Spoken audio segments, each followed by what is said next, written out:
बिस्मिल्लाहिर्रहमानिर्रहीम। ये भी application of Laplace transform series की एक और वीडियो है जिसमें हम प्रैक्टिस प्रॉब्लम 15.3 सॉल्व करेंगे, जो कि मिस्टर हैट की बुक से है। तो आइए हम रिकॉल करते हैं जो स्टेप्स हम फॉलो करते हैं। सबसे पहले हम सर्किट को एस डोमेन में ट्रांसफॉर्म करते हैं। उसके बाद जो भी टेक्निक्स हमने सीखे हैं नोडल मैश वगैरह से, उसको सॉल्व करते हैं और उसके बाद हम टाइम डोमेन में वापस आ जाते हैं by taking inverse Laplace transform. तो ये हमारा सवाल है, we have to find the mesh current I1 and I2 और कंडीशन दिया हुआ है कि no energy stored at t = 0। इसका मतलब ये है कि इनिशियल कंडीशन 0 है। तो आइए हम पहले जो इसको एस डोमेन में कन्वर्ट करते हैं और ये पैरामीटर्स हमें दिए हुए हैं। 3ut, इसको जब एस डोमेन में ले जाएंगे तो 3/s हो जाएगा। ये 2ut 2/s हो जाएगा। 1/4 1/sc के फॉर्म में लिखते हैं, जो कि 4/s हो जाएगा जब c आप 1/4 डालेंगे तो। और s बन जाएगा क्योंकि l 1 है। तो भाई हम एस डोमेन सर्किट को ड्रॉ कर लेते हैं। तो ये हमारा सर्किट जो है वो एस डोमेन में हो गया। ये तमाम वैल्यूज हमने इसमें डाल दी है। अब इसको हम I1 और I2 के लिए सॉल्व करें। तो ये सर्किट है। हम पहले मैश इक्वेशन लिख लेते हैं, KVL इस मैश में। और आपको पता है कि एक कोने से चलता हूँ मैं, तो यहाँ से मैं चलूँगा -3/s। ये दोनों चूँकि I1 के साथ कॉमन है तो हम इसको लिख लेंगे 4/s + 3 × I1। और ये I2 भी शेयर कर रहा है तो इसको हम -3I2 लिखेंगे। अगर आपको कोई कन्फ्यूजन है मैश इक्वेशन लिखने में तो मैं रिकमेंड करूँगा कि आप मेरे प्रीवियस वीडियो जो मैश इक्वेशन के बारे में या मैश एनालिसिस की वीडियो है उसको एक मरतबा देख लें। अब इसको हम अरेंज करेंगे अपने टर्म्स I1 और I2। I1 को हमने यहाँ लिख लिया, I2 के टर्म्स यहाँ लिख लिया, कॉन्स्टेंट्स इधर लिख लिया। तो ये हमारा इक्वेशन नंबर 1 आ गया फॉर मैश 1। बिल्कुल इसी तरह हम मैश 2 में चलेंगे और मैश 2 की इक्वेशन लिख लेंगे 3+s × I2 माइनस ये वाला 3I1 और ये जो कांस्टेंट है 2/s। और इसको भी टर्म्स को हम अरेंज कर लेंगे, I1 पहले I2 उसके बाद कांस्टेंट। तो ये हमारा सेकेंड इक्वेशन हो गया। अब इसको सॉल्व करने का आसान तरीका जो है वो आप इसको मैट्रिक्स फॉर्म में लिख लेते हैं। तो ये यहाँ पे आ गया -3, ये -3 और 3+s। और ये आपको आम श्योर पता होगा, I1 I2 यहाँ पे लिखते हैं और ये जो कांस्टेंट्स है वो लिख लेते हैं। तो ये हमारा मैट्रिक्स इक्वेशन था। इसमें हमें 3 टर्म मालूम करना है। सबसे पहले डेल्टा। तो डेल्टा आपको पता है कि ये दोनों को मल्टीप्लाई किया और इस दोनों को मल्टीप्लाई करके यहाँ पे हमने लिख लिया माइनस के साथ। तो डेल्टा, ये आप स्टेप्स फॉलो करें, वीडियो को रोक के आप एक स्टेप्स को चेक करें। तो ये हमारा फाइनल वैल्यू आ गया डेल्टा। इसी तरह हम डेल्टा 1 मालूम करने के लिए पहले कॉलम को चेंज कर देते हैं इस कांस्टेंट के साथ। तो ये आ गया और इसको भी उसी तरह से हम सॉल्व करेंगे। तो ये डेल्टा 1 मज़ीद इसको आगे लेके चलते हैं तो 3s/3/s, ये डेल्टा 1 आ गया। और इसी तरह डेल्टा 2 में जो है वो हम अब सेकेंड कॉलम को चेंज कर देते हैं विद द कांस्टेंट्स और इसको भी उसी तरह से हम सॉल्व करेंगे। तो ये डेल्टा 2 आ गया 3s - 8/s²। तो अब ये तीनों डेल्टाज हमारे पास आ गए थे और आई एम श्योर आपको ये याद होगा कि अब I1 डेल्टा 1/डेल्टा हम लिखेंगे। सो I1 के लिए डेल्टा 1/डेल्टा और डेल्टा 1 के वैल्यू, डेल्टा की वैल्यू, इसको मज़ीद सिंप्लीफाई करेंगे। ये टर्म आ गया, यहाँ से हमने 3 कॉमन ले लिया तो ये इस तरह से आ गया और हमारा मकसद ये होना चाहिए कि हम अपनी इक्वेशन को इस फॉर्म में लेकर आएँ, एस प्लस ए स्क्वायर ओमेगा स्क्वायर जो डिनोमिनेटर में हो और न्यूमरेटर में एस प्लस ए या ओमेगा के फॉर्म में हो। तो अब चल हम आगे चलते हैं। इसको हमने स्क्वायर बनाने के लिए इस तरह से लिख लिया 2ab प्लस बी स्क्वायर के फॉर्म में। तो ये हमारा आ गया s प्लस 1 और ये देखिए इससे मैचिंग हो गया एस ए स्क्वायर या एस प्लस 2 स्क्वायर और ये बी स्क्वायर या ओमेगा स्क्वायर। अब लेकिन न्यूमरेटर ना इससे मिलता है ना इससे मिलता है। अभी s प्लस 1 हमने इसको इस फॉर्म में लाने के लिए इसको हम ब्रेक कर देंगे 1 को 2/3 और 1 प्लस 3 लिख लेंगे।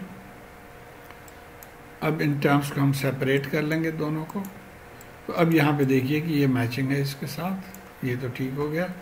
लेकिन यहाँ पे हमें ये टर्म चाहिए इस ओमेगा के साथ मैच करने के लिए, तो इसको मज़ीद मैनिपुलेट करने की ज़रूरत है। तो यहाँ पे हमने ये किया कि √32/3 से मल्टीप्लाई किया और उसी से डिवाइड कर दिया। तो अब ये भी मैचिंग हो गया हमारे इस फॉर्मूले के साथ। तो ये मज़ीद सिंप्लीफाई करने के बाद इस तरह से आ गया। आगे चलते हैं हम, यहाँ पे आ गए।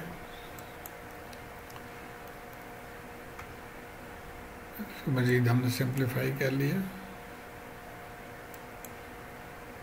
और एक काम हम और कर रहे हैं अब कि √32/3 को हम एक बेहतर फॉर्म में लिख सकते हैं, जैसे 4√2/3। तो इस तरह से हमने लिख लिया इसको, जहाँ जहाँ पे भी √32/3 है।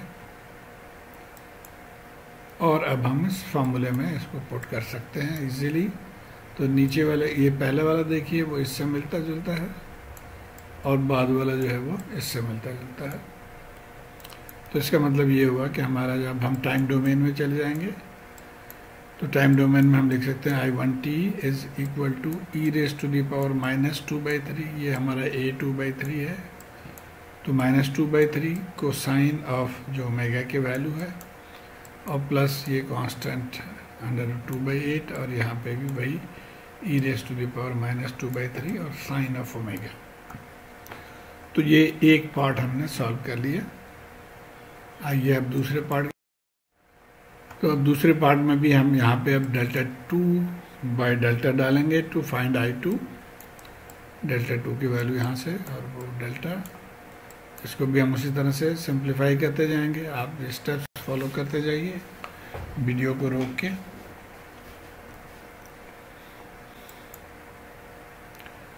अब ये थोड़ा सा डिफरेंट है पहले वाले से कि यहाँ पे एक टर्म s आ गया और एक ये क्वाड्रेटिक इक्वेशन फॉर्म में है।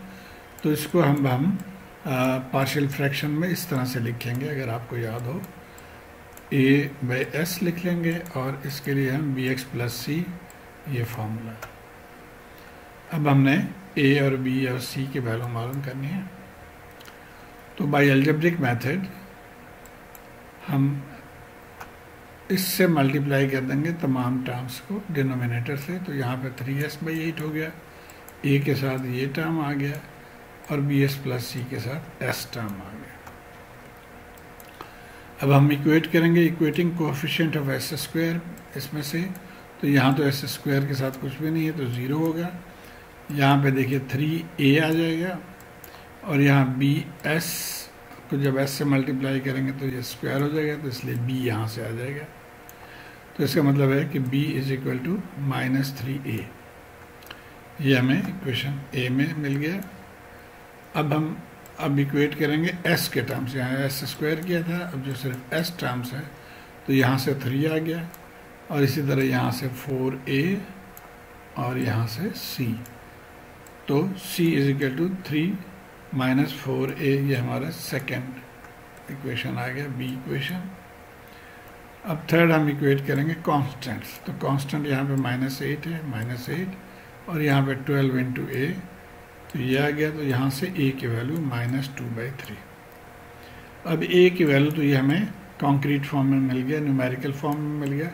अब इस वैल्यू को हम यहाँ पे पुट करके तो इनकी भी वैल्यू न्यूमेरिकल फॉर्म में ले आएंगे। तो जब हम वैल्यू पुट कर देंगे तो b आ जाएगा 2 और इसी तरह c will be equal to 17/3। तो अब ये 3 वैल्यूज हमारे पास थे। अब हम इसको पुट कर देते हैं, जो पार्शियल फ्रैक्शन के फॉर्मूला ये था हमारे पास, इसमें ये वैल्यूज हम पुट कर देंगे।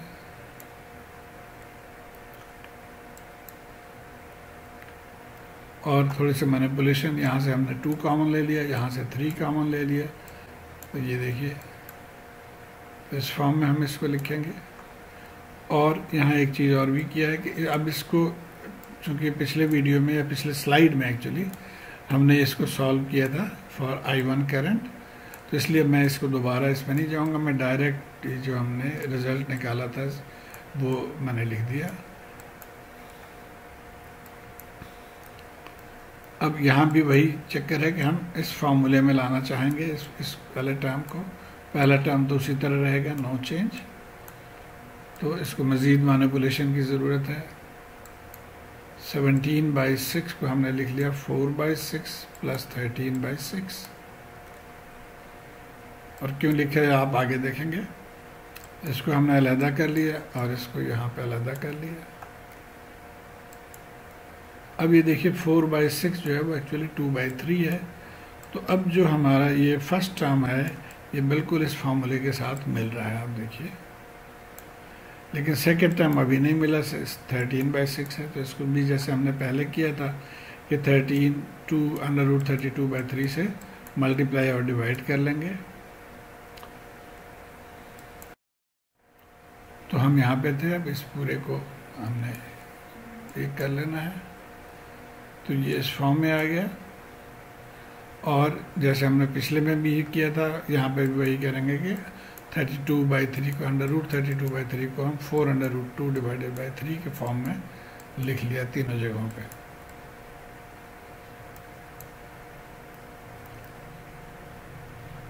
अब ये देखिए ये बिल्कुल परफेक्ट फॉर्म में आ गया, ये भी और ये भी जो हमारा फार्मूला है उसके मुताबिक आ गया ये। अब हम इसमें फार्मूला अप्लाई कर सकते हैं। पहले वाले में ये तो हो गया 1/2/3 और 1/s की जगह पे हम ut लिख सकते हैं।